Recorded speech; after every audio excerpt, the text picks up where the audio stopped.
So the topic I chose in this case was open education practices, and namely, in terms of open education as a content, um, in terms of accessibility of resources, and what is the utility of said resources. So it was within this article, the 7 points that are made is, first of all, what is um, open education content, and how do we utilize this in the classroom? So um, when we look at the summary of OEC versus OER, which is Open Educational Resource, versus OEP, which is Open Education Practices. And so the article really talks about the change of attitude that one particular professor had.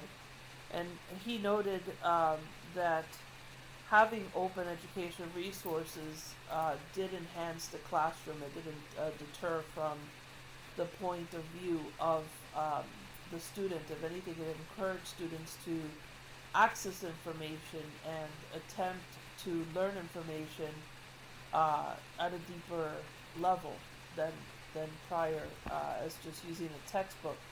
For some reason, you know, and this has been historic, it isn't a new trend or what have you, although having technology accessible to us has changed us as a species. We are much quicker, we want a quicker response from everything, and we are much quicker to react, and so therefore the textbook seems like almost like give me a rock and chisel. It's so archaic in our point of view, although necessary, because where do you go to get the source of the information? It has to start somewhere.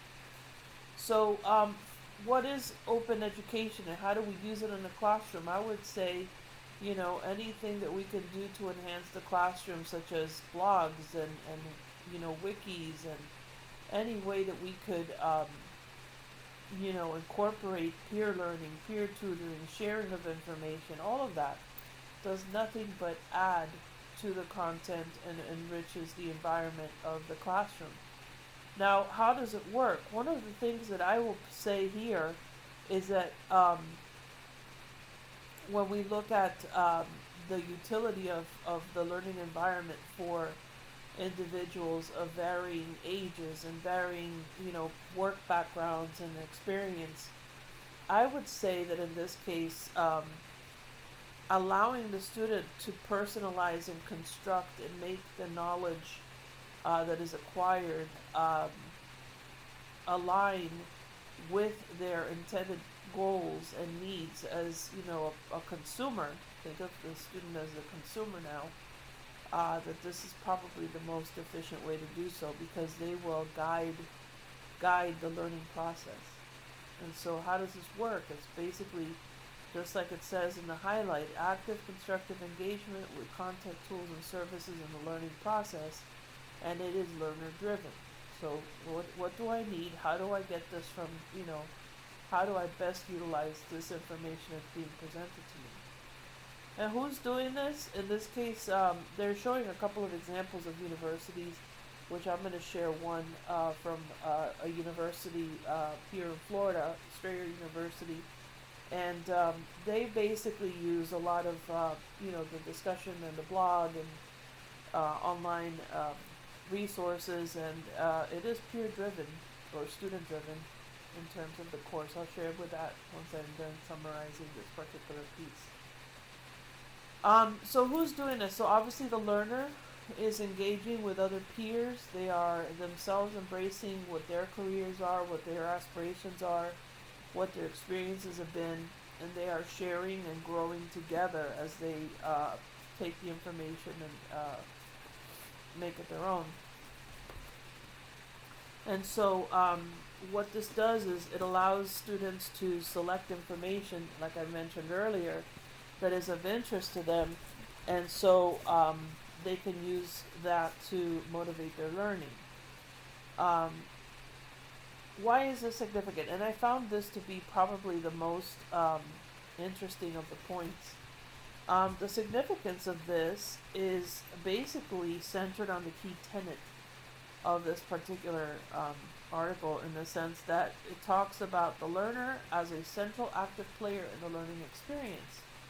And I can tell you that as somebody who teaches statistics, if you don't do this, it's like watching paint dry. And watching students fall asleep in your class or just losing interest is so debilitating as a teacher. So you have to find ways to engage them. One of the things that I do is I like to, for example, if I'm teaching binomial probability distributions, what I like to do is incorporate a basketball game and tell them a couple of rules, which is basically the requirements of the binomial distribution, which is you have a limited number of attempts and it is set, you have set probability, and then you model by acquiring the x values, which is how many baskets do you make versus miss, and that also touches on the success versus failure, and so I find that to be one way to engage the student. That's also a kinesthetic movement, so it also hits that part of the learning process. So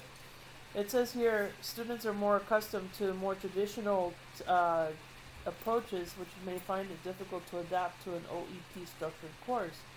And so what that means is that if you're used to sitting at a desk and taking notes and teacher driven, so the teacher's lecturing the entire time, versus I am a kinesthetic learner in this case with the basketball example, and I'm actually doing the work, and I'm modeling what I'm learning, which is kind of fun, so you can actually take that and then incorporate it. And yeah, there has to be some structure where the teacher is teaching, because if you don't show the content, they won't make the connections, or they may miss the connection. Moving beyond the textbook, this is where is this going? And this was interesting as well, because this touches on the point that if we don't look at open educational resources and try to move beyond that textbook and help students to look at learning and how what they're learning is relating to their environment and to their work experience, we need to include and seek out information and any type of guidance that we can achieve or obtain from, others in the community, others in the course, relating to the course and the student as well. And so what are the teaching implications for teaching and learning? The seventh point in this case, what we're trying to do is reach as many learners of abilities, interests, you name it. And in doing so, we're trying to see what it is that gets them interested, what lights their fire in terms of wanting to learn more and becoming an educator, a practitioner, or just a lifelong learner. That was a big term that we used to use a few years ago, which has now changed a little bit, I think. But it's always what is interesting to you and why do you want to learn it. And in giving this example, I want to share with you, because it says here for point number 2, to find a university that uses this practice. So I'm going to actually show you on the screen.